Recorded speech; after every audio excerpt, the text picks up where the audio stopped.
مرحبا عيني. شنو عندك مكياج؟ كل شيء موجود، بس ورايده الك. اللي هذا الوجه مال مكياج، شو تخيله مثلا؟ مسكره؟ والله تو وجهك حتى سمكره ما اصير له. عذرا لقباحه السؤال، بس اريد اعرف انت المكياج رايده للحبيبه لا زوجتك؟ للورطه الثانيه، للخيار الثاني زوجتي. اوكي، انا اشوف اول شيء تاخذ لها فونديشن. فاولديشن، وهذا منو يشوته؟ رونالديشن؟ لا شو تلوكا مودريشن. وتاخذ لها كونتور، هذا يصفي الوجه. عندنا كونتور 4 بوب، يعني قصدك امسح وجهها بواحد من البوب يطلع لا صح؟ لا لا, لا مو كونتور هذا يصفي الوجه. يصفي الوجه، ما عندك شيء يصفي النية؟ لا يعني نيتك فيها مو صافيه، فرو صحن. عذرا لقباحه السؤال، بس انا حتى اعرف ايش انطيك بعد.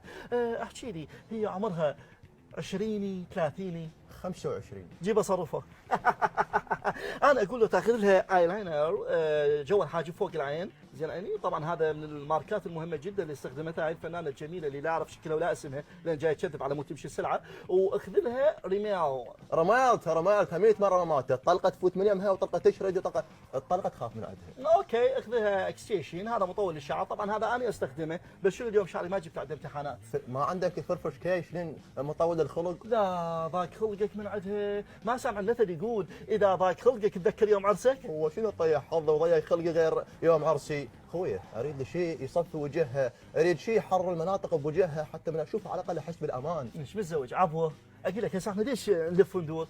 يعني اسف، بس عندك صوره الها حتى اعرف شو اعطيك مكياج؟ بالتاكيد بالتاكيد، هاي صورتك. شوف ذاك محل مال الشايه. يلا يلا يلا يلا يلا.